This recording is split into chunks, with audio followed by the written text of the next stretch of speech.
नमस्कार, हमारा उत्तराखंड देख रहे हैं आप और मैं हूं आपके साथ ज्योति। उत्तराखंड विधानसभा सत्र के चौथे दिन भोजनावकाश के बाद से बजट सत्र पर चर्चा हुई। इससे पहले सदन में नियम 58 के तहत आरक्षण पर चर्चा हुई। इस दौरान नेता प्रतिपक्ष यशपाल आर्य ने कहा कि सरकार सीधे तौर पर आरक्षण खत्म करना चाहती है। वहीं संसदीय कार्य मंत्री प्रेमचंद अग्रवाल ने कहा कि आरक्षण की मूल भावना में कोई बदलाव नहीं होगा, किसी को भी इससे कोई नुकसान नहीं होगा। जिस भर्ती का रिजल्ट जारी हो जाएगा 1 माह के भीतर ज्वाइनिंग दी जाएगी। अगर निर्धारित अवधि पर ज्वाइनिंग नहीं किया जाता तो उसका अभ्यर्थन निरस्त करते हुए उसके रिजल्ट के दूसरे अभ्यर्थियों को उसके रिजल्ट पर मौका दिया जाएगा। तो वहीं विपक्ष का आरोप है कि आरक्षण सही नहीं दिया गया। वहीं संसदीय कार्य मंत्री ने बजट को जनोपयोगी व राज्य के विकास में मील का पत्थर करार दिया है।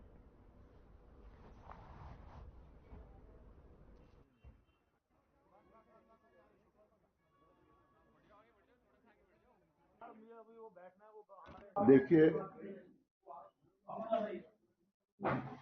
आरक्षण संवैधानिक अधिकार है और सरकारी विभागों में जो नियुक्तियां हो रही हैं उसके लगातार चाहे सीधी भर्ती हो, चाहे विभागीय भर्ती हो, उसकी अनदेखी की जा रही है और आरक्षण के जो आधार है, नियम है, उनकी अवहेलना की जा रही है।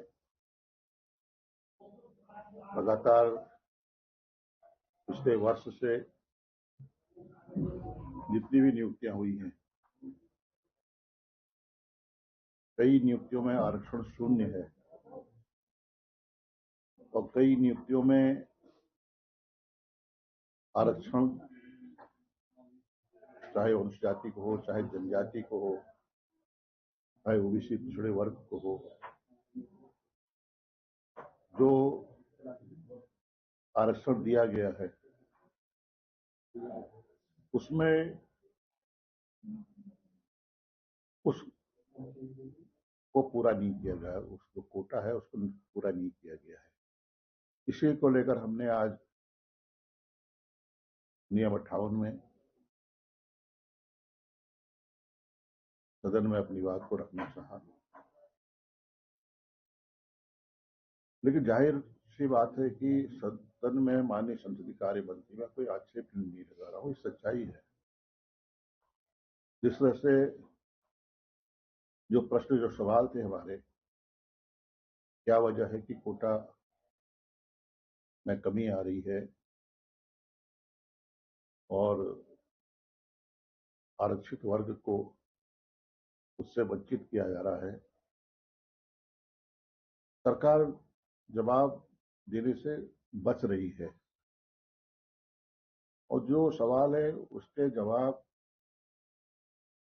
में भिन्नता थी, इसलिए हमने अपना रोष भी व्यक्त किया है।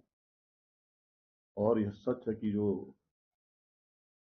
सामाजिक न्याय है, सोशल जस्टिस की हम बात करते हैं, जो मौलिक अधिकार हैं,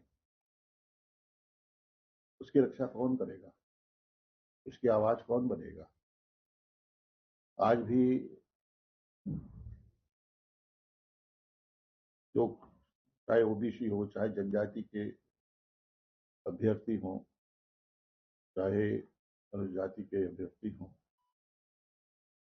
उनको उससे वंचित, आरक्षण से वंचित करने का काम सरकार कर रही है, मुख्य धारा में रोकना चाहती है। बाबा साहब डॉक्टर भीमराव अंबेडकर जी का जो सपना था उससे वंचित करना चाहती है। ये सोची समझी नीति है और जिसका हमने विरोध किया और आज भी संसदीय कार्य मंत्री जी जो हमने सवाल किया, क्यों आरक्षण का लाभ जो कोटा निर्धारित किया गया है उसके अनुरूप पद नहीं भरे जा रहे हैं, उसमें गिरावट आ रही है, कमी आ रही है। कई पदों में शून्यता दिखाई दे रही है। तो सरकार के पास कोई जवाब ही नहीं है। गोलमोल जवाब, रटाया जवाब, उससे हम संतुष्ट नहीं रहे। देखिए, विपक्ष की जो व्यवहार में देख रहा हूं, नकारात्मक मुझे दिखती है। किसी भी विषय पे अपना वो सवाल उठाते हैं, प्रश्न करते हैं।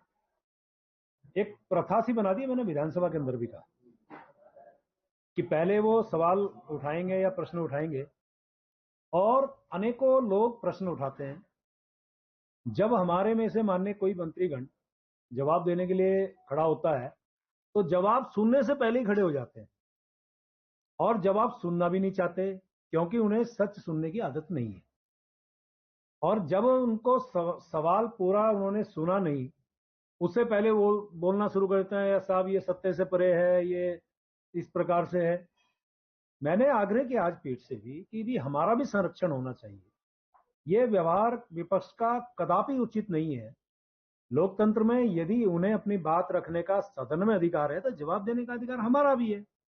सभी माननीय मंत्रीगण बढ़िया संतोषजनक जवाब दे रहे हैं। दूसरी बात, अनुपूरक आप 3, आज तक की परंपरा है कि एक के सापेक्ष 3 उनके अनुपूरक सुने जाते रहे, क्योंकि मैं अध्यक्ष विधानसभा भी रहा हूं।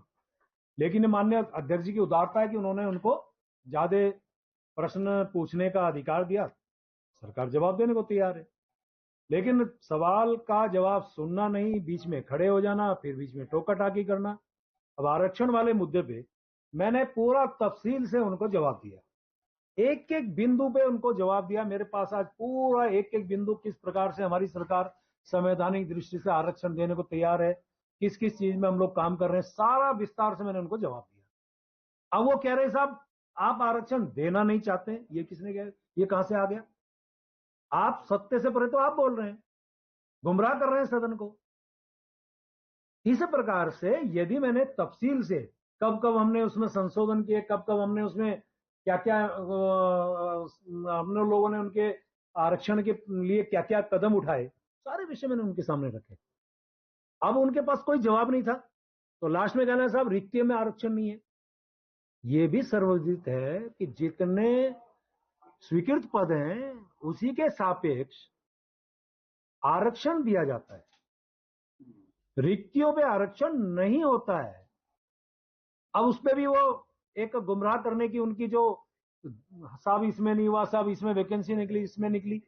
अब जब ये नियम ही यही है कि जितने स्वीकृत पद हैं उतने यदि आपके सभी आरक्षित पद आ गए तो रिक्तियों में किस प्रकार से आप आरक्षण की बात कर रहे हैं? यानी सर फिर आप गुमराह कर रहे हैं।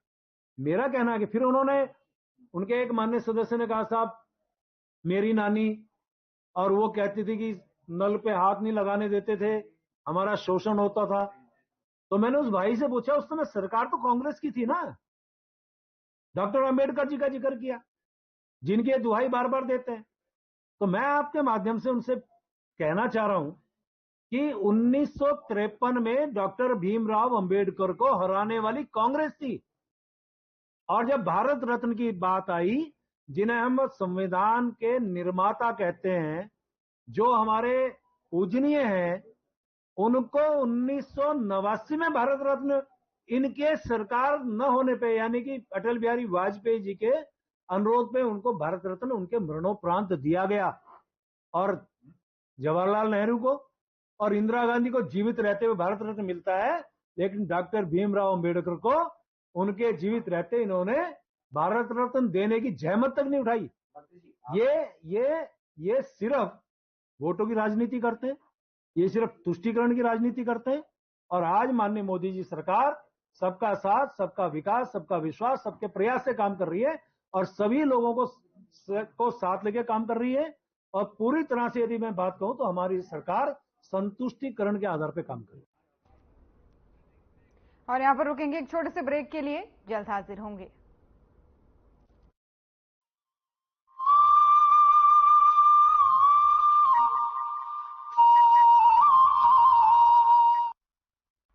परिवार के एक सदस्य के लिए एक कानून हो, परिवार के दूसरे सदस्य के लिए दूसरा कानून हो, तो क्या वो घर चल पाएगा क्या? फिर ऐसी दोहरी व्यवस्था से देश कैसे चल पाएगा? हमें याद रखना है कि भारत के संविधान में भी नागरिकों के समान अधिकार की बात कही गई है। प्रधानमंत्री जी के मार्गदर्शन में उत्तराखंड के मुख्यमंत्री श्री पुष्कर सिंह धामी ने समान अधिकारों के संकल्प की सिद्धि में महत्वपूर्ण कदम बढ़ाकर एक नया इतिहास रच दिया है। आजादी के बाद देश का पहला समान नागरिक संहिता विधेयक उत्तराखंड विधानसभा में पारित हो गया है, जिसके साथ Uttarakhand uniform civil code bill pass करने वाला देश का पहला राज्य बन गया है। उत्तराखंड में एक ऐसे काम की शुरुआत हो रही है, एक ऐसा काम आगे बढ़ रहा है जिसकी प्रतीक्षा देश को लंबे समय से थी। इसमें जहां मैं अपने नेतृत्व का धन्यवाद करना चाहता हूं कि उन्होंने हमारा मार्गदर्शन किया, आदरणीय प्रधानमंत्री जी का, साथ ही साथ मैं उत्तराखंड की देवतुल्य जनता का भी मैं दिल से उनका आभार व्यक्त करना चाहता हूं, उनको प्रणाम करता हूं, नमन करता हूं। विधेयक में एक समान सामाजिक नियम लागू करके सभी भेदभाव और कुरीतियां समाप्त करने का प्रावधान है। विधेयक में सभी धर्म समुदायों में विवाह, तलाक, गुजारा भत्ता और विरासत के लिए एक ही कानून का प्रावधान है। समान नागरिक संहिता विधेयक लैंगिक समानता को बढ़ावा देने और सभी नागरिकों के लिए कानूनी प्रक्रिया को सरल और सुलभ बनाने में बेहद महत्वपूर्ण है। हर उत्तराखंड वासी को बराबरी का अधिकार दिलाने के लिए राज्य सरकार प्रतिबद्ध है। समान नागरिक, समान अधिकार।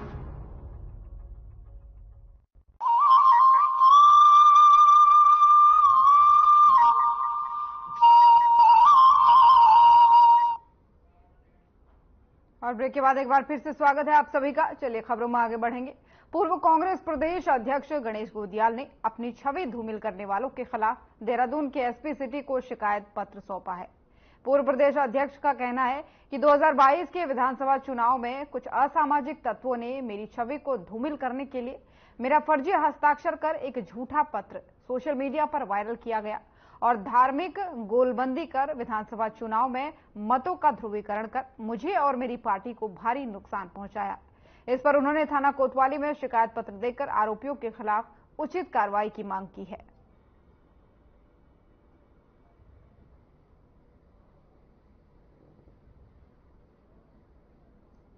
(2022) में मेरे फर्जी हस्ताक्षरों से प्रदेश कांग्रेस कमेटी के अध्यक्ष के पैड पर एक फर्जी पत्र वायरल किया गया, जिसमें कि लोगों को धार्मिक आधार पर ध्रुवीकरण हो सके वोटों का, इस प्रकार की भ्रामक खबर बनाई गई और उसको वायरल किया गया। निश्चित रूप में उसका परिणाम किसी एक पार्टी के पक्ष में गया और हमें उसका नुकसान उठाना पड़ा। आज लोकसभा चुनाव सामने है और इस आसन्न लोकसभा चुनाव को देखते हुए कुछ हमारे राजनीतिक प्रतिद्वंदी भारतीय जनता पार्टी के लोग दोबारा इस कोशिश को कर रहे हैं, तो हमने ये उचित समझा। हमने तब भी रिपोर्ट की थी, लेकिन कोई कार्रवाई तब नहीं हुई पुलिस के द्वारा। आज मैं दोबारा यहां पर एसपी ऑफिस में दोबारा अर्जी लेकर आया हूं।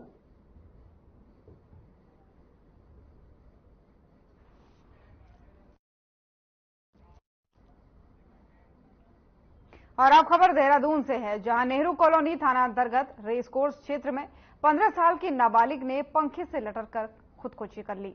बता दें कि किशोरी नौकरानी का काम करती थी, साथ ही जिस घर में नौकरानी का काम वो करती थी उस घर में उसने पंखे से लटककर ही खुदकुशी कर ली। वहीं इस पूरे मामले में मकान मालिक घटना को पुलिस से छुपाने की कोशिश कर रहे थे और पुलिस मामले में घर वालों से पूछताछ कर रही है और किशोरी की पोस्टमार्टम रिपोर्ट आने के बाद ही पुलिस कुछ कह पाएगी।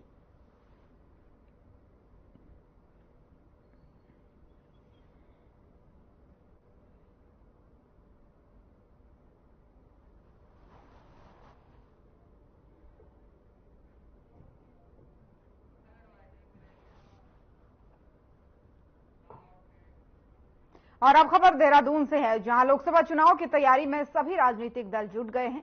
जहां एक तरफ सत्तारूढ़ दल बीजेपी लगातार संगठन और केंद्रीय नेतृत्व उत्तराखंड दौरे पर आ रहा है, वहीं प्रमुख विपक्षी दल कांग्रेस के केंद्रीय नेतृत्व भी लगातार उत्तराखंड के दौरे पर आ रहे हैं। इस बात पर कांग्रेस प्रदेश अध्यक्ष करण माहरा ने कहा कि कांग्रेस लगातार अपनी तैयारी में जुटी हुई है और तमाम दिग्गज नेता उत्तराखंड आ रहे हैं। साथ ही जो बैठकों का दौर है लोकसभा चुनाव को लेकर वो भी जारी है। साथ ही उन्होंने कहा कि आगामी 2 से 3 दिनों में स्क्रीनिंग कमेटी की बैठक दिल्ली में फिर से होगी।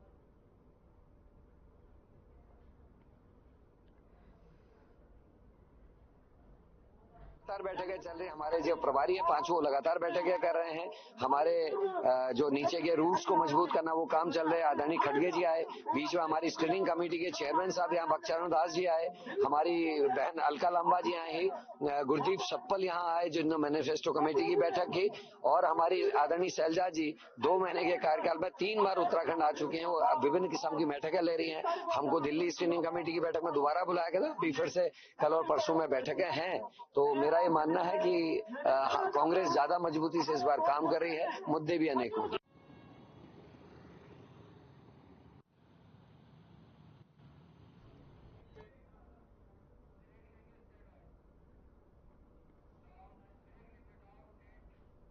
और खबरों में वक्त हो चला है एक छोटे से ब्रेक का, जल्द हाजिर होंगे।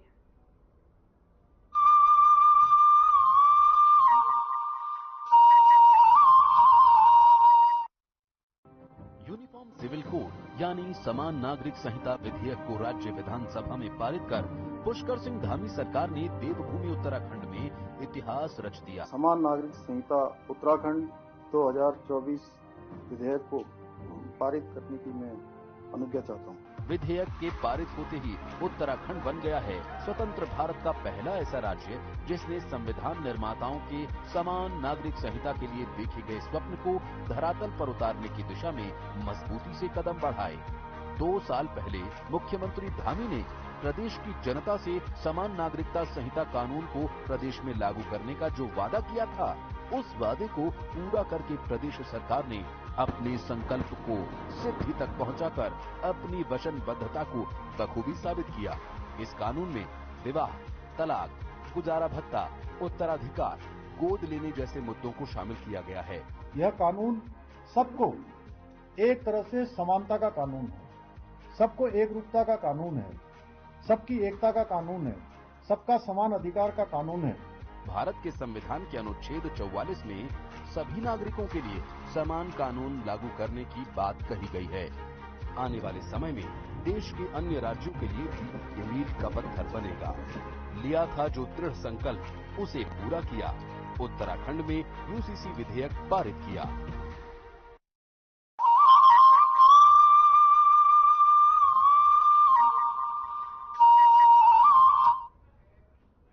और ब्रेक के बाद एक बार फिर से स्वागत है आप सभी का। चलिए खबरों में आगे बढ़ेंगे। राज्य स्तरीय पेयजल अनुश्रवण परिषद के उपाध्यक्ष दिनेश आर्य अल्मोड़ा पहुंचे। राज्य मंत्री ने अल्मोड़ा और रानीखेत डिवीजन के अधिकारियों की बैठक लेते हुए पेयजल विभाग के कार्यों की समीक्षा की। इस दौरान जल जीवन मिशन के अंतर्गत हर घर नल और हर घर जल पहुंचाने के निर्देश उन्होंने अधिकारियों को दिए। उन्होंने कहा कि 31 मार्च तक हर घर में जल पहुंचाने का लक्ष्य रखा गया है, लेकिन लोकसभा चुनाव की आचार संहिता को देखते हुए अधिकारियों को 15 मार्च तक लक्ष्य पूरा करने के निर्देश दिए गए हैं।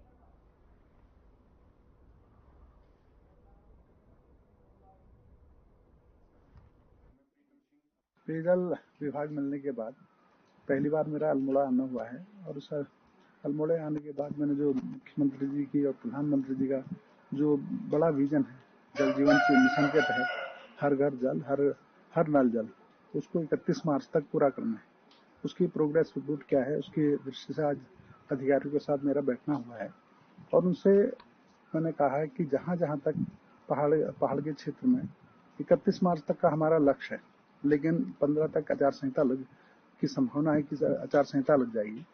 उससे पहले ये काम पूर्ण हो जाए, इस तरह के अधिकारियों को निर्देश दिए हैं। और हल्द्वानी पुलिस को बनभूलपुरा दंगे के मामले में बड़ी सफलता हासिल हुई है।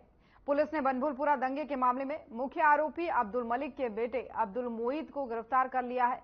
पूरे मामले का खुलासा करते हुए एसएसपी प्रहलाद मीणा ने बताया कि इस पूरे घटनाक्रम के मास्टरमाइंड अब्दुल मलिक को पुलिस ने 24 फरवरी को गिरफ्तार कर लिया था। अब उसके बेटे को पुलिस ने दिल्ली से गिरफ्तार कर लिया है। फिलहाल पुलिस ने इस पूरे मामले में 80 से ज्यादा उपद्रवियों को गिरफ्तार कर लिया है और इन सभी पर संबंधित धाराओं के तहत मुकदमा भी दर्ज कर लिया है।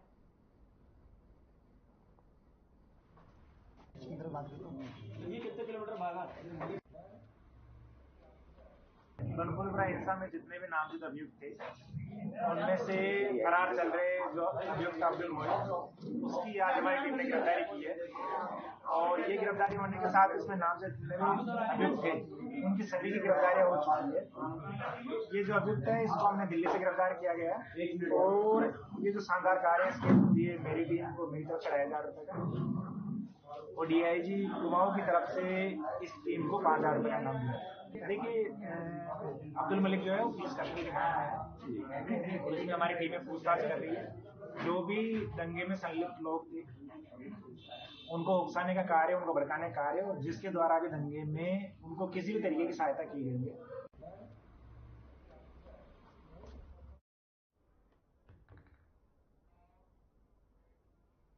और हल्द्वानी में जिला निर्वाचन विभाग के media certification and monitoring committee ने पत्रकारों के साथ एक बैठक का आयोजन किया, जिसमें पेड न्यूज सहित इलेक्शन संबंधित संवेदनशीलता के सभी नियम कायदे कानून को विस्तार से बताया गया। इसके अलावा इलेक्शन में कवरेज के लिए आने वाली दिक्कतों को दूर करने के लिए पत्रकारों से सुझाव भी लिए गए। एमसीएमसी कमेटी के नोडल विशाल मिश्रा ने कहा कि निष्पक्षता और पारदर्शी तरीके से लोकसभा चुनाव संपन्न हो, इसके लिए ये समिति विज्ञापनों के प्रमाणीकरण के अलावा केबल नेटवर्क सहित प्रिंट एवं इलेक्ट्रॉनिक मीडिया का अनुवीक्षण करेगी।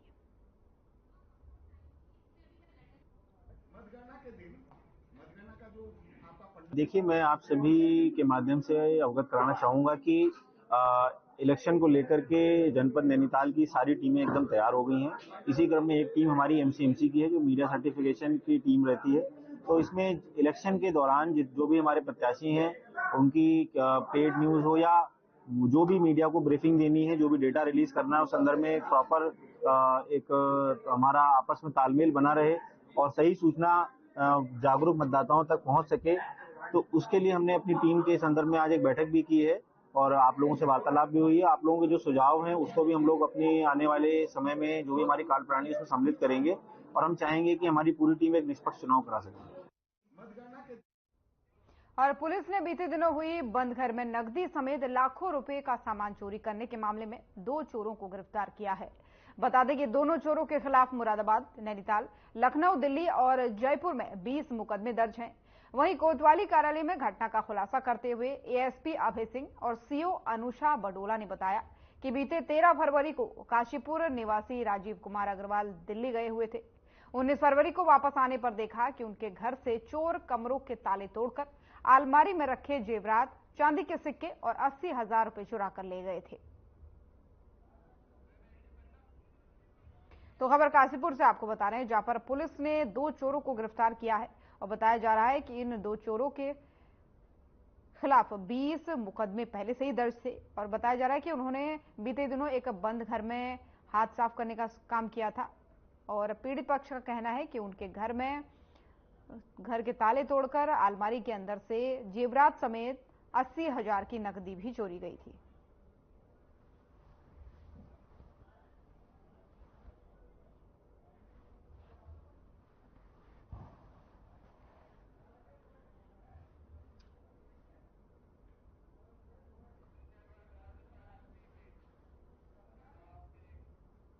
और कांवड़ियों का हरिद्वार से पवित्र गंगा जल लाने का सिलसिला शुरू हो गया है।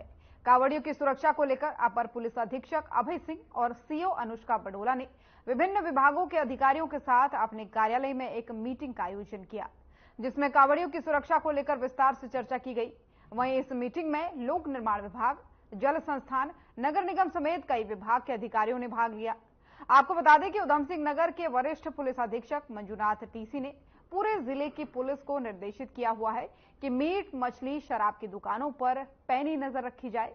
उन्होंने कहा कि जो कांवड़िए कांवड़ लेकर गंतव्य की ओर आते हैं, उनके रहने और ठहरने के लिए व्यवस्था की जाए।